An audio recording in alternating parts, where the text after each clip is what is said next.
Gwyneth Paltrow. A woman who has never been invisible her entire life and is hated for it. Yes, she got some flack this week. Yeah, she's under fire again for having an amazing of her dietary habits. Yeah, which she's been pretty vocal out for a while. She smokes a cigarette in the morning. Then she chokes down some bone broth for lunch. Veggies for dinner. Then she awkwardly shifts around some paleo crap on a plate for dinner. I remember reading on Goop years ago, like around the time she started her empire, because I've always been a massive Gwyneth Paltrow fan. Completely the Goop demo. I doubt she even wrote it, but she had some article on when it was more like newslettery about a water cleanse that she had done where she only drank water for like a week. It was something called like the water cleanse. In that she said, I'm not always on a water cleanse. Like she's like, sometimes I eat rotisserie chicken and drink a glass of wine and like enjoy my life. The way that she described like being in a more like relaxed metabolic mode was still like, because we know she'd never eat ramen. She'd rather smoke crack. Gwyneth is a natural conservative because she understands the concepts of personal responsibility and establishing boundaries. Restraint. Yeah, she knows when to treat herself. Yeah. And like have that cigarette or that glass of wine. 1 cig a week. I thought it was 1 cig a day. No. I'm coping. 1 cig, you're coping. 1 cig a week. You wish you were as conservative as I know. Dude, I mean, she's BFFs with John Murray Cudahy's daughter. I don't know who that is.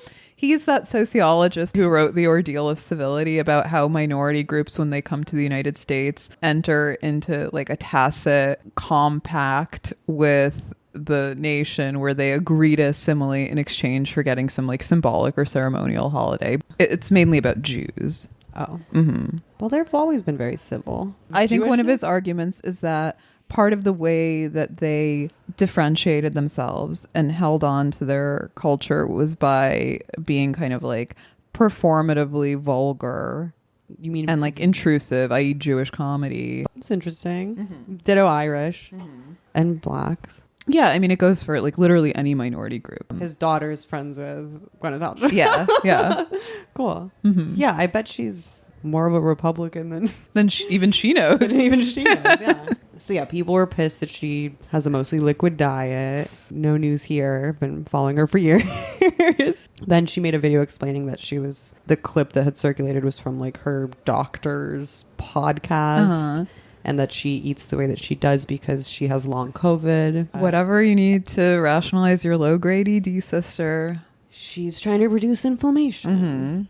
And no one wants inflammation, especially of the waistline. Inflammation is the cousin of death. Guess what? She's thin. She's pretty. She's rich. Talented. She's talented. And she's benignly out to lunch. And that's why people really hate her. And like on her level, why wouldn't you be out to lunch? Of course. That's the privilege that wealthy people get. They get to distance themselves from the poor and minorities, and they get to be out of touch. Yeah. But all of this is also a 5D chess move on her part because it's also a massive distraction from her legal troubles. Ski accident, yeah. Which also started this week in Park City.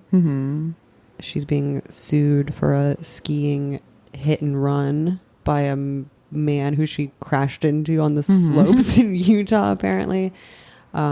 He originally was suing her for like $3 million, and then that was a little exorbitant, so now the suit's at around like $300,000. Then she filed a countersuit. I think this guy's a grifter. He totally is. I texted you and I was like, he's asking for $300,000, which seems like a very modest sum. I didn't know the backstory that he had originally asked for a whopping $3 million. Yeah, she claims she was distracted, crashed into him, caused him like irreparable brain damage. Yeah, even though he had already suffered impaired vision from a and hearing loss from a stroke. So boop, you already brain damaged. You had a stroke. What are you talking about? He shouldn't have been on the slopes anyway. Gwyneth, like any world-class actress, is a very experienced skier. I thought you were going to say she's gracious and classy and handled it elegantly because she's countersuing for lawyer's fees and $1 in damages. Yeah, the high road. Because the low road's too crowded. I thought some retard copywriter at the Daily Mail or WAPO or whatever had forgot to add the M on $1. Gwyneth Paltrow innocent. Please donate to the Gwyneth Paltrow Legal Defense We can do Fund. that like bowls of cigarettes thing that the Olsons do at all their parties. Mm-hmm. Legalize skiing. All extra proceeds go to refunding the police. Terry Sanderson, he's a 76-year-old retired optometrist. How are you going to be an optometrist if you have vision loss? Well, he's retired. I know. A retarded optometrist. Sued Paltrow alleging that the lifestyle influencer crashed into him while skiing on the beginner slopes of the exclusive Deer Valley ski resort in Park City, Utah. Never skied once in my life, but hope to one day. It's not for us. The second I do it, I'm going to get into a hit and run situation. I know it. His lawsuit seeks a compensation for permanent traumatic brain injury, 4 broken ribs, pain of suffering, loss of enjoyment of life, emotional distress, and disfigurement. Paltrow's lawyer showed the jury an email reportedly sent by Sanderson to his daughters after the collision that included a link to a Facebook status that said, "I'm famous." There's also the inconvenient detail that he said that he didn't sue her for nearly 3 years after the crash because of legal issues and prolonged concussion he was so from the starstruck. collision. Yeah. It took him a while to recover. He was like Mary Shelley, step on me, blown away by her beauty. It took a while to get his legal papers in order because her beauty was blowing them all over the place. This is why I'm a feminist and I believe women. Definitely. I'm going to make an exception in my record of misogyny and not believing women for Gwyneth Paltrow because I think she's telling the truth. In this case, Gwyneth's done nothing wrong. Yeah, I think also the other thing that like people don't get about Gwyneth is that she's kind of like a corked up shorty who has a sense of humor about herself and is in on the joke. I really want Gwyneth on the pod. I don't think so, dude. The older celebs get, the more they're DTF. Because people don't hit them up as much. She has her own media empire. I know. She doesn't need to peddle. To go on our like right-wing podcast. We can ask her about what supplements she takes, how she's optimizing her sleep. The other thing that I think was a really baller move on Gwyneth's part is that she went on that podcast of her doctor or nutritionist or whatever totally makeupless. And people were like, "Oh, she looks bad. Her supplements clearly aren't working. Oh, she should eat more than just the bone broths." Like she looks great for a 50-year-old especially. She looks a little like Joe Brandon to me. What? In the maybe I saw a picture of her wearing aviators or something outside the courthouse. Biden could have been an actor. He has that golden age of American cinema. It's literally because she's wearing these aviators. That's why. That's what's. She looks like Steinem in that pic. Why hasn't there been like a Steinem biopic starring Gwyneth? Gwyneth's not acting anymore, dude. She would for the right role. Somebody needs to make a I don't think Andrea Dworkin biopic. That's the other thing I really like about just Gwyneth the whale. Like Leah Michelle wearing a fat suit. Getting buccal fat implant. The other thing I like about Gwyneth is that she quit acting, which I think is really admirable.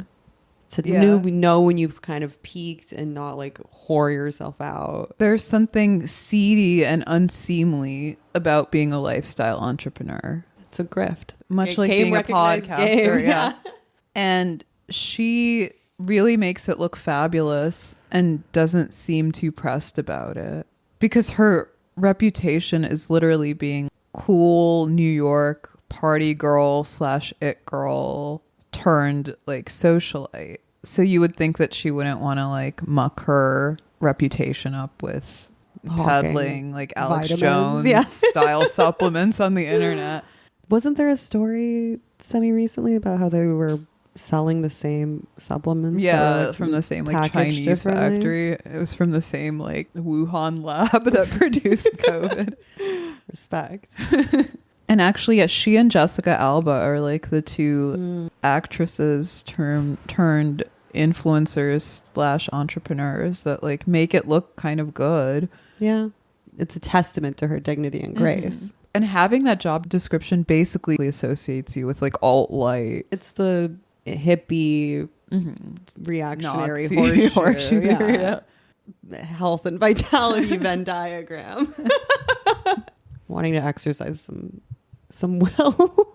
And it's actually cool how being into health and vitality gives you like a weird, like ghastly gray pallor. Much like Ray Pete's. I'd love it if she got peed in. How'd that make you feel? You have to cut She's that. like, oh yeah, well, okay. Wait, I do? It